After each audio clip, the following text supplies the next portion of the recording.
J. Scott Bell, welcome to Suit Up the Podcast. Thank you, Terrence. Very happy to be here. Appreciate it, man.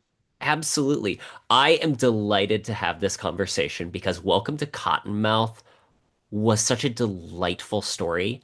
There are some books that when I read them, it takes a little bit just to get into it. And you're like, okay, I know it's going to get better the longer I read it in theory. hmm If that first 30 pages, I didn't have to get through the first 30 pages. From page one, I was interested, and the story was just zipping along at a beautiful pace. And my work is done. I would say that was my goal all along was to make it enjoyable, make it fun, let you get into it, and don't let off the gas any more than I had to. I think that laying off the gas, just to that point, one of the hmm things that you did a great job with Welcome to Cottonmouth is the pacing. It's a story that it knows how to like charge ahead and then give us the quiet moments to breathe. Catch your breath. Yep. Sure. Because otherwise, especially with a lot of action-oriented books, hmm it's really they fall into one of two camps. It gets too boring because it's nothing but people struggling with their innermost feelings. And I'm like, I don't want to hear there is a book that I have gone on record. I did not enjoy Double or Nothing, which was a attempt to do a spin-off Bond book. Okay. I appreciate what its attempt was. They introduced new hmm double O's, but so much of the story is these three characters wrestling with do they want to be double O's? I'm like, I don't want to read about the characters like questioning should they have the career choice that they made. I Yeah. want Sure. them to question the effects of everything when it comes down to it, but we need to keep the hmm action up. And you do a great job with the characters in Welcome to Cottonmouth because you have a nice ensemble cast. You give everyone like a little moment, but they don't sit in a lot of regret. They sit All with right. the consequences of their actions when it's appropriate, rather than wringing their hands the entire book. Or like Man of Steel, I love Henry Cavill, but the hmm entire film is him questioning being Superman. We want to see him be Superman. Sure. Yep. I agree. Yeah. There's definitely a. I don't do any navel gazing. I'll put it that way. I'm not much of a navel gazing type of writer. And sometimes I have to stop and remember, okay, so let me do a little bit of character development. They need to have some questions about what they're doing. Okay, fine, I'll go back and I'll fix all that. But that's that. You're right about that camp. There's a number of those out there that are okay, fine. Let's just where I want to be.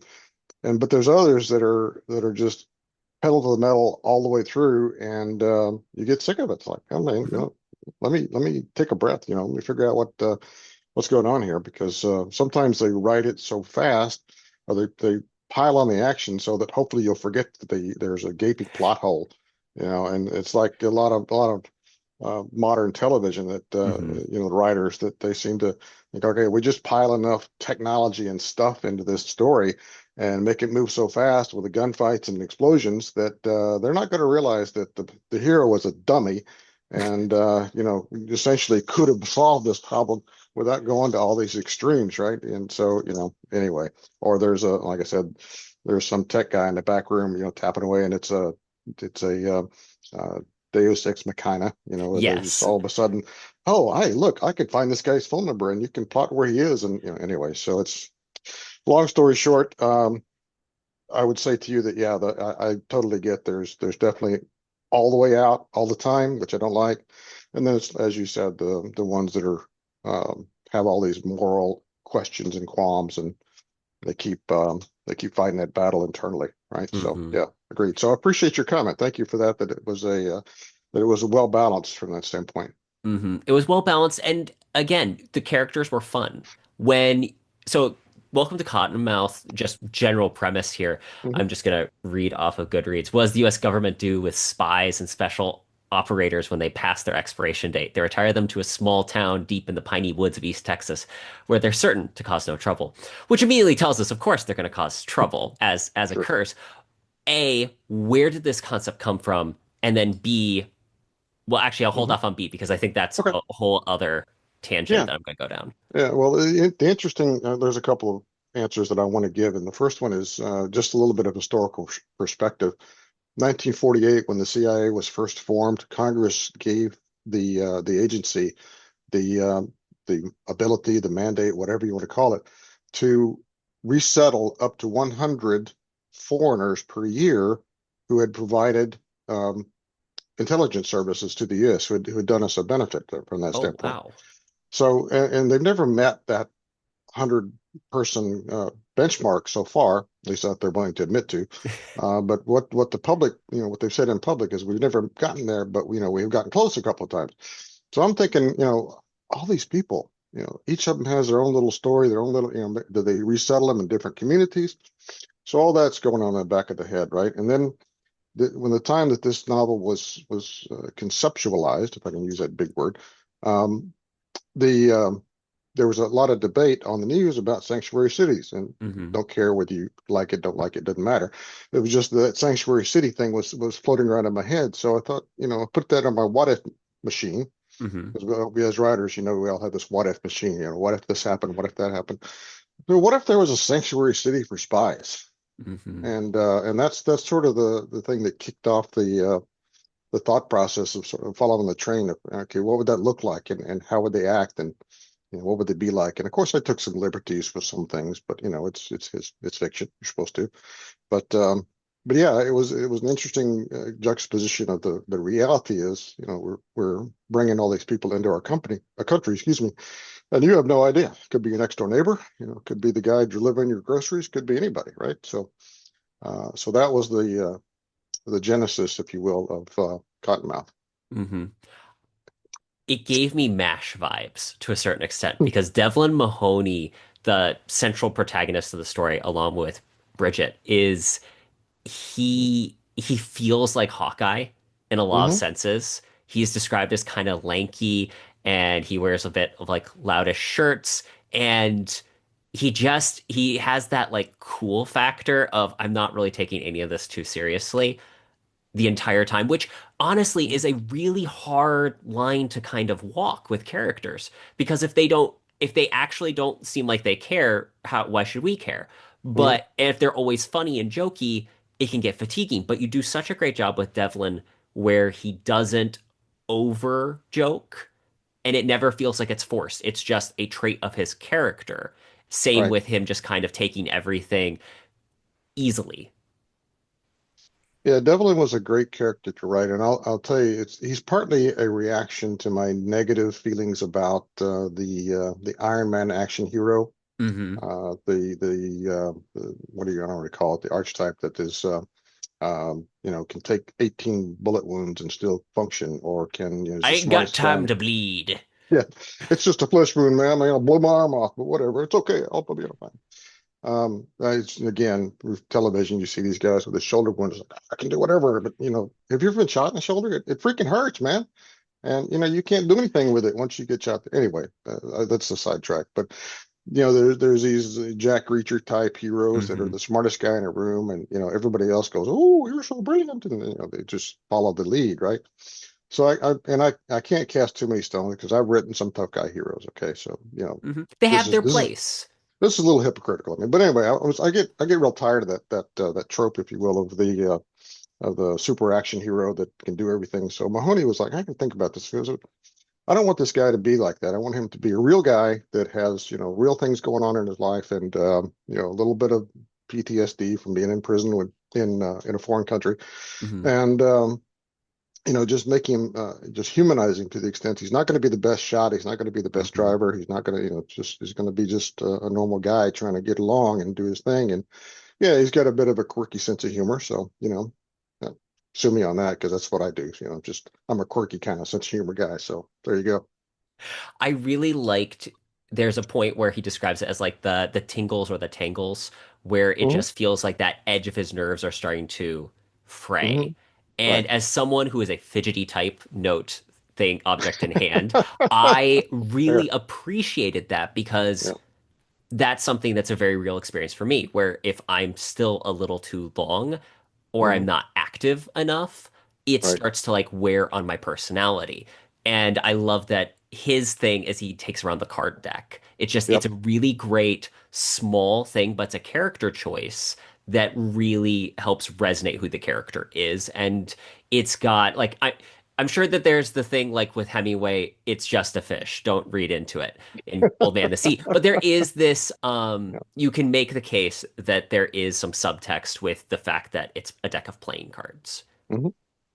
Yeah, I'm not even sure where that came from, to be honest with you. I think it may be something that Devlin told me he wanted to do. It's one of those things that just comes from the character rather than, me trying to, because there are people that will develop this entire character sheet, right? I mean, Hmm. you may be the author that does that. I don't know, but there are guys that will do that, write down every character trait, every background story, everything that, that this person, all the quirks and everything.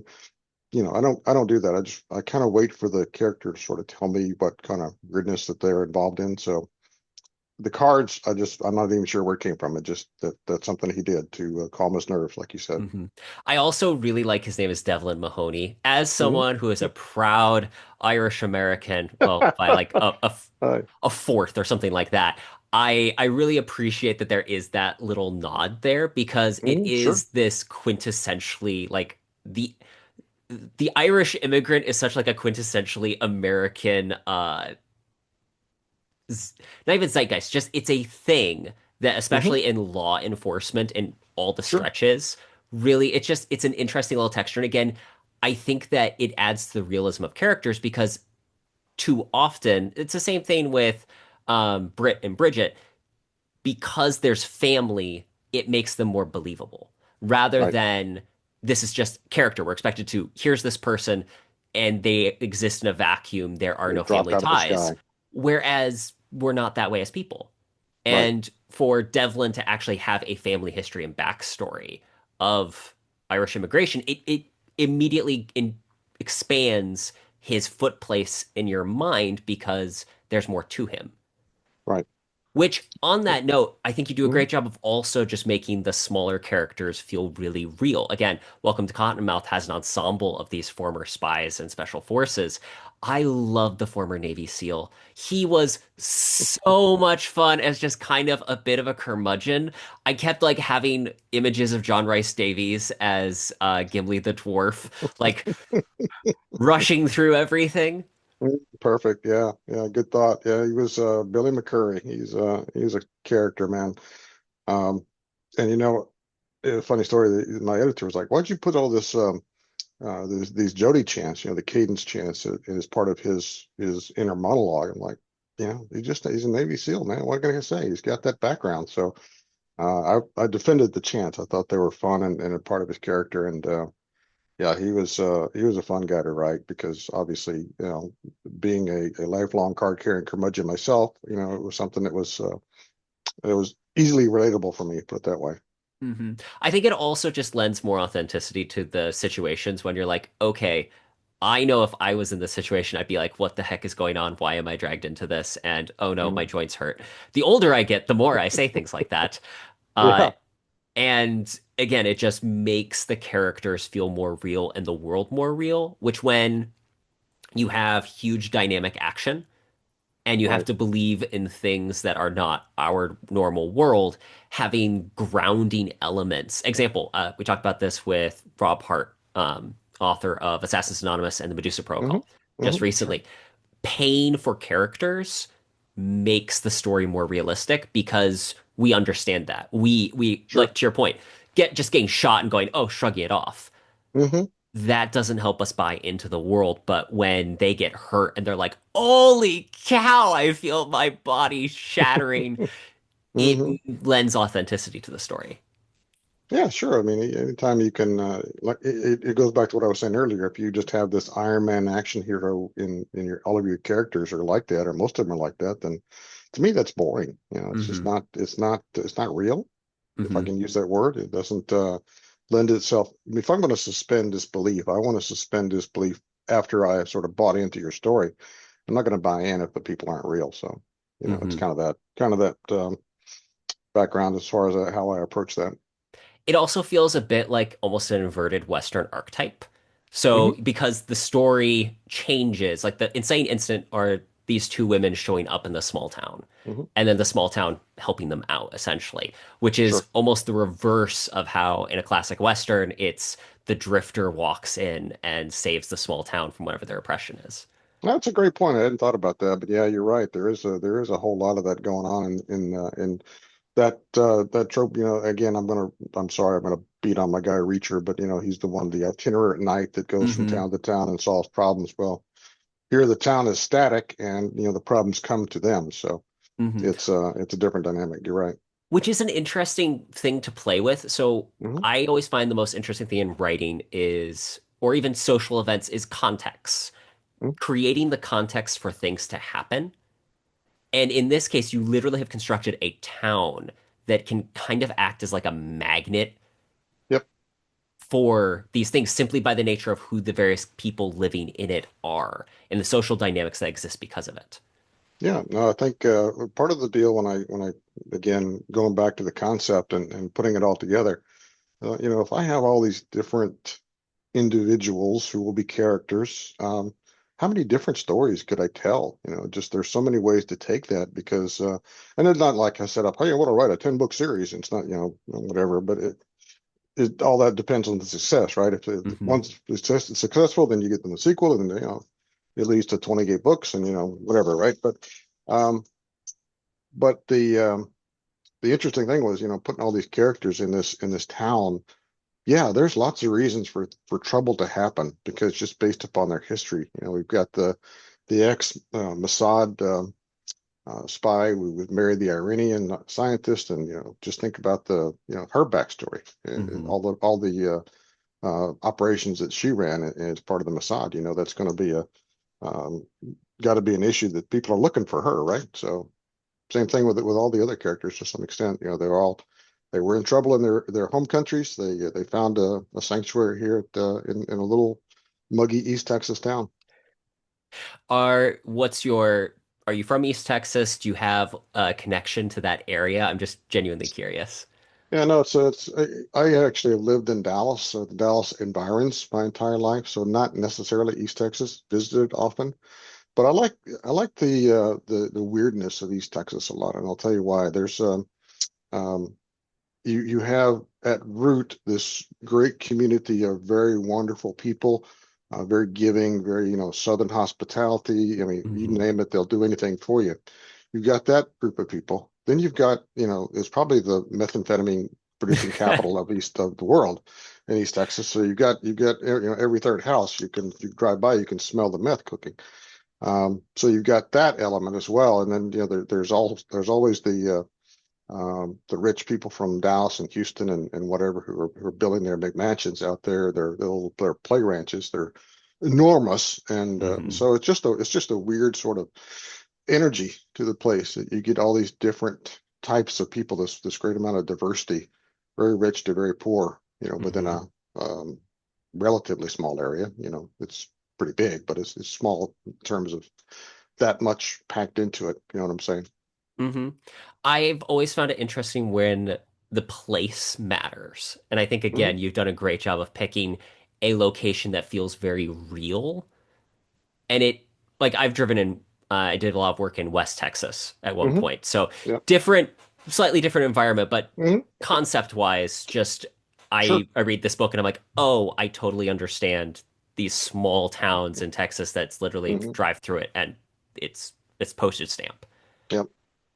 Yeah, there's a dynamic happening in probably all over, but I know for a fact in East Texas, and that is that the center parts of these small towns have Hmm. withered away and are just ghost towns essentially, and everything is Hmm. spread out to the environments, the highways, and Hmm. the Sonic drive-ins and the Dollar Trees and all the things that have commercialization, the Walmarts have sort of killed off a lot of the downtowns, right?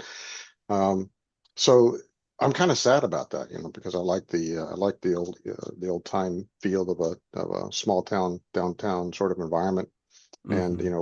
where the Ben Franklin store is and the five and dime and the soda fountain and all that old timey stuff that people today are like, what the hell are you talking about? But I like that feel, and that's why sort of I'm trying to convey some of that Hmm. depression sort of thing that goes on in these towns through the eyes of Cottonmouth. Hmm. Well, and again, it makes the characters and the place feel real. I've seen plenty of those downtowns. The sense of community that's there. I love Mhm. that there's like this. little group that kind of like talks through the issues. They have their HOA board essentially before the things escalate. Sure. Yes, if your HOA is held in a skiff, then you're in Cottonmouth.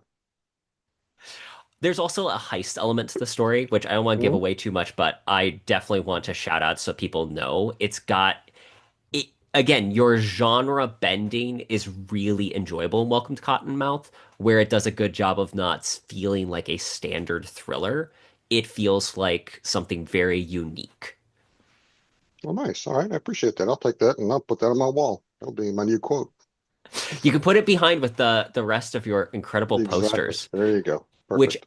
I wanted to bring up. I believe it's on your Mhm. Twitter or X, whatever it's called. You describe yourself as a writer of pulp. Yep. Tell me where does that come from? What's your favorite pulp paperback? Just kind of Mm. how'd you get into it? Favorite, man, that's going to be tough because, I'll tell you that I was not much of a reader from 0 to 13 years old. Okay. So I didn't like it. I didn't enjoy it. It wasn't something that was fun because I'll tell you, schools, my biggest knock on schools today is that they force these really painful books onto kids, The Great Gatsby. I'm like, really? Can't we just let it die? Do something fun, man. Do something that people want to read today that's modern. Give them a little Mickey Spillane, give a 14-year-old kid Mickey Spillane. He'd be like, oh my God, great.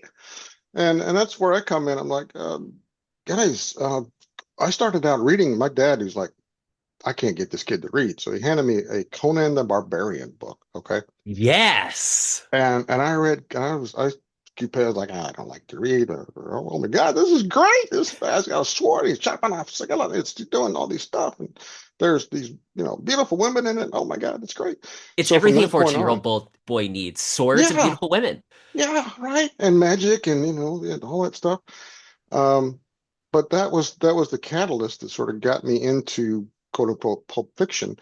And I tore through it as from 14 to 24 and probably till today. But John D. McDonald, Hmm. the Travis McGee series, right? Um, God, drawing a blank. Like I said, Mickey Spillane, all those Louis L'Amour, talk about Hmm. westerns, Will Oh Henry, yeah. all those great authors. And when I sat down to do this, I'm like, I don't want to be a literary author, where you Hmm. get the big L and all that pretentious nonsense. I just want to have some fun, right? I want to write some stories that I remember. Like, this is what happened. It was like straightforward pulp fiction. So I don't really put on any airs or try to make myself into anything more than I am. Which is, if you have fun at the end of the book and you liked it, and it was a kick. That's all I want. Just enjoy it, Hmm. and you don't have to get anything from it. There's no message. Just have fun. Well, that's the thing. Like, I think that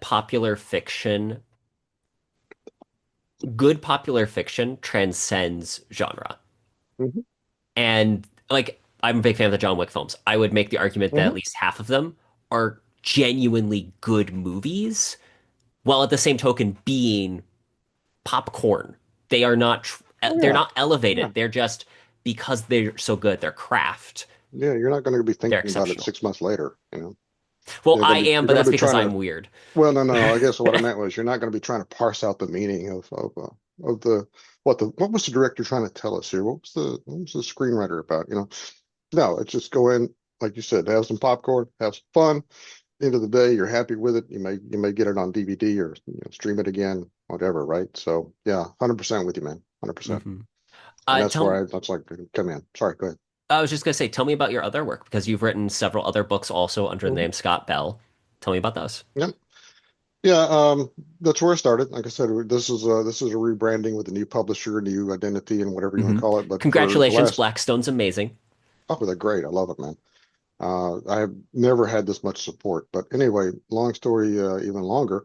When I started to write and get serious about it, again, I was still in the formative stages, and some of my action heroes were like the traditional action heroes, big tough guys that could do what they could do. And I wrote the Jaeger, the first one of those, and it's a series about an ex-Marine truck driver who who obviously gets into issues and has trouble and has to fight his way out. And he has a good buddy that's sort of a stereotype, but the sidekick, right? Hmm. Um, and the love interest is in there. So all that stuff, all those elements, again, very pulp fiction-y, very much Hmm. an action-oriented story. A second series I have going on, and that's by now, that's a four-book series. The second series I have going on combines a Texas Ranger, sort of a tall Randolph Scott, Hmm. Boy Scout guy with a lantern jaw and the whole, you know, good looks type of thing. And I juxtapose her with excuse me, him with an FBI agent who's a sort of a shrill little New York Jewish woman who is just,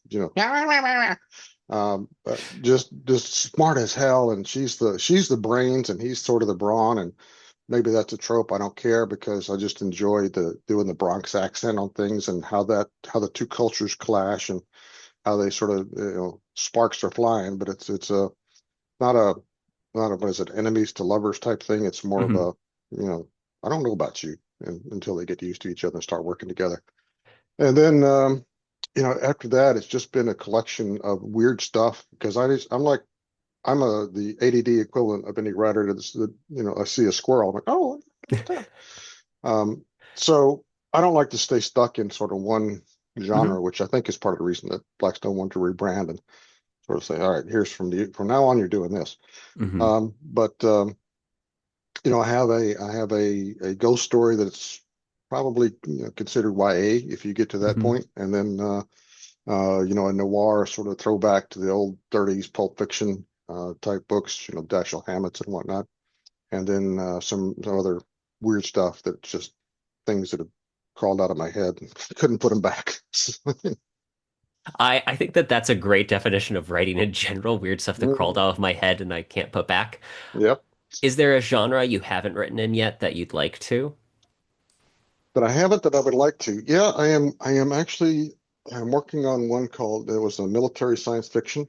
All Ooh. right. So you're talking about Space Marines, right? Hmm.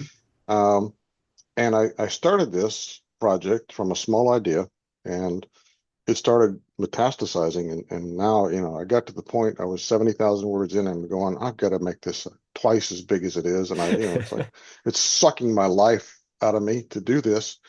Because you start doing science fiction, you start world building, right? Yes. You have to build these new worlds and new peoples and new situations, new fauna, new flora, the whole nine yards. And for things to make sense, I had to go back and okay, I gotta go tell this guy's backstory now because otherwise it's not going to make sense. And like I said, it just ballooned to this thing where I guess, man, I got to put it aside. So that's something I'm going to finish. I promised myself I will, but I have to get through the sequel to Cottonmouth first. I want to make that. I want to get that Yes. booked and in the way, and then maybe Blackstone will buy it. Maybe they'll go, oh my God, the sales suck so bad we can't do it. But I'll get it published one way or the other, so it'll be fun. But yeah, that's my goal right now is to write the military science fiction, do a little bit of in that genre. So I've Hmm. always enjoyed it. The Space Marines out there, Oh yeah. last ditch against the aliens or whatever. Right. Again, it's a great part of what's fun about genre is that you have Mhm. archetype stories to work with. Mhm. And once you have an archetype, you can start just kind of playing with it and Sure. putting your own twist on it. Or sometimes really good stories can just take the archetype and do it so well. Yep. It's amazing. Oh yeah, yeah. It's like what they say that every plot's been written, right? It's Hmm. just a question of I've read this story before. We've all seen the story or seen the movie or read the story of the underdog sports team, right? Hmm. Uh, and the guy that didn't want to coach it is now coaching these misfits, and they have to come together as a team. I mean, we've seen that movie 100 times, right? We're still going to go back and watch it, and you just hope that they do a good job of it, right? Because if as long as you can hit those notes and you do a good job with it, it's not just trite and derivative. Then you can enjoy the movie or read the story and enjoy Hmm. the story, right? So yeah, it's all about the journey from that Hmm. standpoint. On that note, one of the parts of Welcome Cottonmouth I really enjoyed was when Devlin steals his buddy's car. Was it a Porsche? Yep, it was a It, Porsche, I Porsche Lifeboat. immediately my brain's like, this is like Ferris Bueller's Day Off, but better. And I normally like my eyes glaze over car chases usually. Hmm. This one I found very enjoyable, very riveting, and I could just see it and visualize it so strongly. Well, good. Well, I appreciate that. Yeah, it was, and Hans, I have to tell you, he's still pissed about that. So, in the sequel, Hans Schlichter is still annoyed that Mahoney broke his Porsche. So just telling you, man, he's not getting over that anytime soon. But anyway, but yeah, it was. I don't. Can I It was just a quickly challenge. It was, yeah, interject? yeah. Go ahead, This please. reminds me of like when your neighbor steals borrows your lawnmower and never Yeah, returns it. And that's what yeah, happens in a town full of spies, is just the depth of that vendetta nurses differently. yeah. There's guns involved with that kind of vendetta. But anyway, but yeah, it was a challenge to write because I kept thinking, how do you visualize, how do you articulate and paint the picture of the car chase without it getting too mechanical? Like he shifted into first and hit the gas, and it was like, okay, how do you put that in words? So if you enjoyed it, man, I am happy as a clam. That's good to know. Thank you. I so I'm really excited about Welcome to Cottonmouth's series continuing. Hmm. The I'm trying to pick out like what specific plot thread I wanted to see more of, but the honest truth is I think you Okay. delivered very well where the story is self-contained so that if this was the only one, I'd be happy, but all of the characters in every situation has the opportunity for more. How Oh, yeah. intentional was that in the writing, or is it just that's how the Mhm. story came together? No, I think to my point earlier, I was talking about the fact that when I was visualizing how this town would look and who would populate it, I can't. It occurred to me, it's like, man, there are so many backstories here. I mean, Hmm. so many spy stories, right? Because all these are operators and spies and double agents and all that. I kept thinking, man, there's so many different ways to approach this and to tell a new story. Um, Different and like you said, self-contained because I don't like to do cliffhanger type endings. I want to make sure that Hmm. I've closed off all the plot holes and maybe left a little hook in there somewhere for the next one. Um, if it's of interest, like I said, like Jaeger's Law was supposed to be a standalone. I was never going to write a sequel, Hmm. but I got so many people going back. I want to find out what happens. I love these characters. Like, okay, fine. Um, but and that's the thing with Cottonmouth is like, all right, so this the next book is already somewhat fully formed in at Hmm. least the big picture of what's going to happen. And it's not hard because I've got all these different ways that I can make it interesting. So it's been Hmm. fun. To that point, Mhm. you were able to create really interesting characters with only a couple of lines. Some of them talk more, some of them talk less, but everyone kind of stands out as interesting. Was there one of the ensemble cast you had the most fun writing? Well, like I said, I like Billy McCurry because Hmm. again, I can identify with the curmudgeon part of him. Zevon was fun because I had to walk the line being I don't want him to make him too much Ivan Yeah. Drago from um, and I don't want to rely on that as a stereotype, but his sort of deadpan dialogue delivery, Hmm. when he says something, it's and he means it as a joke, but he does very serious deadpan humor, and it's like, man, I really had a good time making him interact with Mahoney, who's kind of a loose cannon, right? So you got the very strict, upright, straightforward, straight man, if you will, uh, up against Devlin, and he's constantly getting those little digs in. So I really liked Zevon. I liked all of them. I Hmm. enjoyed writing all of them, but McCurry stands out to me. So does Zevon as secondary characters. Britta, um, you know, uh, I wanted a strong female character that wasn't Hmm. necessarily one of these, a girl boss, kick ass, whatever. She does a great job of balancing being real, being Mhm. broken, and still not feeling like a straw man Right, character. right. Yeah, the thing that annoys me, I mean, you talk about people writing women, right? Guys writing women, put it that way. Yeah, all of a sudden they write this lovely female character, and as soon as the guy enters the room, she loses her complete mental ability, right? And like, what do we do now? What's the next thing? And I would say to you, have you ever known a woman in any situation that did not have an opinion about what should happen? Right? I mean, come on. How real is it that the guy that this lady's going to go, well, I don't know what we should do. What should we do? Let's go with the guy. And it's Yeah, it's just silly. And I think that what I wanted for Britta was, as you said, she's a little broken. She's trying to redeem herself. She was a little tougher than the average to write because I wanted to make Hmm. sure I threaded that needle with her, so she was not not a cardboard character that had some backstory and some life to her. So yeah, that's It, my thing. I'm sticking to it. it reminded me a little of Fleming to a certain extent because Ian Mm-hmm. Fleming's Bond girls usually have, for lack of a better term, just a disfigurement of some kind, Mm-hmm.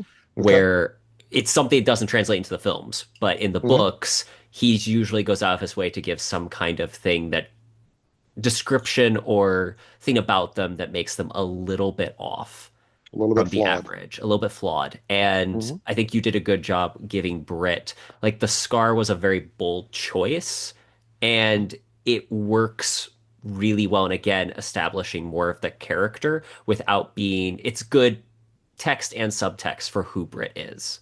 Sure. Yeah. Thank you. Yeah, that was like I said, I didn't want I was trying very hard. If you probably got the feeling of this, that trying not very hard not to fall into stereotypes whenever I could.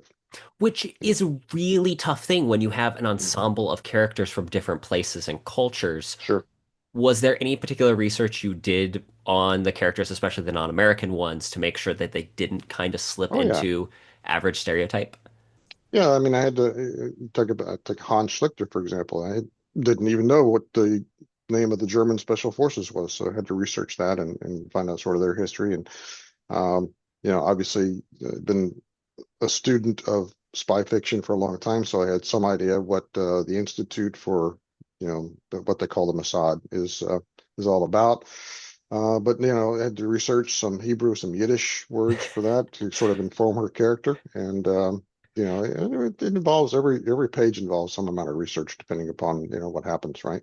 Hmm. I wasn't even sure what kind of Porsche Hans drove until I did some research and found, ooh, that's cool with a green Uh, stripe, I green with grew black stripe. green the blackest stripe. I grew Yeah. up, my mom grew up in a Jewish community. And Hmm. so I grew up just secondhand hearing lots of Yiddish words. Hmm. And even now, my current employer, they are Orthodox Jewish. So again, still things like that pop up. And so when I was Yep. reading, I was like, oh, I recognize that. That's solid. Yeah, well, I have a close neighbor who's Israeli by birth, and so I always bounce those off of him, make sure that I'm using the right context for the word. So hopefully it Mhm. came across all right. Again, like I said, every page had some manner of research in it. I mean, I'll be tell you so funny aside is that there is a subsection in here. I mean, our main bad guy is in the adult entertainment industry, right? Mhm. Manages a company that or owns a company that manages a number of adult websites. That was Mhm. one of the things. So imagine me. I got to research adult websites, honey. I promise it's for a book. I'm not doing it because I want to. It's just I got to look up how porn is made. You know what they do. So, that was interesting. So I had to clear my search history from that one for sure. Had to purge it. That's incredible. Again, some of those details really were fun because I'm the type of person for whom the plan, this is why I like heist stuff, the plan Hmm. for how something's going to happen is fascinating. In this case, corporate structure is a plot point in your story, and you make it fascinating and interesting and fun. Wow. Okay. All right. Well, that's good to know because yeah, you can go overhead. Excuse me. Go overboard with exposition on some of that stuff, and if and you get into these scenes where you have a meeting of six people and well, as you know, this is about blah blah blah, and they have this entire exposition of that lays out the information that you want to give, and say, well, I did it through dialogue. Hey, it was a meeting. But no, it's still exposition. So yeah, you got to be a little bit judicious in my mind with how you put that out there. Hmm. To the point on dialogue, Mhm. again, this goes to a certain degree just making the characters, but every character kind of has their own unique pattern. They talk individually to themselves as characters. Mhm. What informed that for you? Like, obviously, you said that the Yiddish words you kind of bounced Mhm. off of your neighbor, but how much effort was put into that specifically, or did it just happen as you were writing it? Wow, that's a great question, Terrence. I'm not sure that I know the full answer. I would say that every character is informed somewhat by my background and history, and the fact that I've observed people and Hmm. gotten into their psychology to a large extent, and just absorb that knowledge through books, through physical interaction, through all the stuff that happens in your life, right? So Hmm. I like to observe people and how they interact, how they think, and it may come as a surprise, but everybody thinks differently. So um, and then trying to say, all right, I'm going to be Hannah Moshi of the Mossad, and how would Hannah think about this situation if this happened? How does it internally? How does she cope with whatever's happening, and try to obviously try to put myself in her shoes. Right, that's all you can do, and hopefully the inner thoughts are unique to them, and follow along how they think. That's probably one of the hardest things to do is to distinguish each character Hmm. um, in their own point of view, right? Because I've read books where everybody talks the thing and thinks the same, and has the Yeah. same internal monologue, and you're like, really? Okay, but Which that's part of the thing that I understand in some like military thriller stuff. If everyone's mhm, from like the same background, in theory, you can kind of make an argument for why their brains kind of move in the same process. sure, But my favorite example of this actually came from The Great Gatsby. I can't remember which book it was I was reading, but his point was there's a yeah. scene where like four of them are in a room looking at a candle, Hmm. and Fitzgerald just kind of effortlessly moves from every person's perspective on what's happening. And Okay. you just realize in that moment, every one of those four characters has a different way in which that same situation is being viewed. And the point, I'd like to say it was, oh dear goodness, he wrote the book Murder Your Darlings, which is my favorite writing book. Anyway, point being, Hmm. it that you need to be able to take making characters real is giving them all this individual perspective and they're not thinking about things the same way. Sure. Having and then their voices obviously becomes a part of that, but it's something that's really easy to slip out of because like Oh I, yeah. I know trying to write four characters is rough. You had like five to six to seven all kind of in the same environment and reacting to situations. There's a moment where you've got like I'd like to say it's eight people climbing up the roof and each one of them is reacting to danger in a different way. Again, it informs each one of those characters because of the different ways that they react. And you see people are prepared for it versus not. But it's still really tricky, and it takes a lot of juggling to be able to do that in a way that doesn't become overwhelming for the reader, but still is interesting. Yeah, I think when you start out writing, you start in what I call author voice, right? Where Hmm. and you may call it omniscient in some cases, but I like to bring my third person down to a very close level. Like, Hmm. you're on their shoulder hearing what they think and what's going on in their head. And as opposed to the author, me telling you, well, then they saw this and then they saw that. I want them to experience the story for you and relate what they're seeing. So it's a process. I'm not perfect at it, but I think I strive to get down to that level to where you don't hear Scott Bell or J.S. Bell talking to you. You hear the character talking to you. Hmm. That's my goal. When I make it, hey, good deal. I think Welcome to Cottonmouth does a great job of doing that. Again, ensemble cast, great story, thrilling from start to finish. One of the questions I always like to ask authors on the show Mhm. is, what's your writing process? If you have a writing routine, and if so, what does it look like? Yeah, routine. Boy, I wish I had a routine. Um, Well, here's the deal. I mean, I have a day job because writing is not yet to the point that I can support myself and the family and all the good stuff that goes along with that. We enjoy food, Hmm. so It we is have to buy enjoyable. groceries. Yeah, it is something that we kind of like. So I have a day job, and that means that the writing time sometimes gets compressed. Hmm. I travel, so sometimes writing is in a hotel room, sometimes it's in an airport lounge. Um, but the process is that I squeeze in where I can. And I can't just take 30 minutes and go write a chapter. I have to get in the zone, right? You have to Hmm. sort of click into the story again. So If I have 3 or 4 hours set aside that I can get in on a weekend day, then that's the process is to get it done, right? Hmm. Because time is limited, and you gotta put it in where you can. Hmm. I mean, that's really the thing, is Hmm. consistency is what makes a story. And Yep. obviously it works because you have been prolific and continue to write extremely exceptional books. Well, thank you very much. Hey, Yeah, I don't the give every book a 5-star rating. This one I hey, did. all right, well, awesome. I'm proud to hear it, man. Yeah, thank you for that. By the way, I appreciate all the praise that you can offer is okay. Just keep it coming. Yeah, It's fine. just keep Just sharing keep it. piling it on. Well, Um, I understand you wanted a couple of awards yourself, right? I just won the Men's Adventure Fiction May contest for Unwanted Passenger, the little yellow book that people on YouTube can see. And Perfect. All right. yeah, Well that done. one, thank you. Congrats. Thank you. Writing is fun. Hmm. But to your point, actually, you helped me with a sticky situation I was working on in Hmm. my most recent story, which was I'm trying to figure out how to get the female character to feel more real. In this section, she just seems to disappear as like an actual character. And I'm like, okay, this is draft one. That's fine. But we need to like Hmm. bring out her personality more here in this next draft. Sure. Okay. And that's what I And love so about what? doing the show is it's really fun to talk to writers about what makes things work for their work and see what I can borrow from, learn from, and also I'm just selfish. I love reading good books. Ditto. Yeah, I'm with you, man. It's my. It's why I went to a Kindle, not because I was necessarily loved electronic Hmm. devices, but because I could carry 500 books on an airplane and then not have to break my shoulder, right?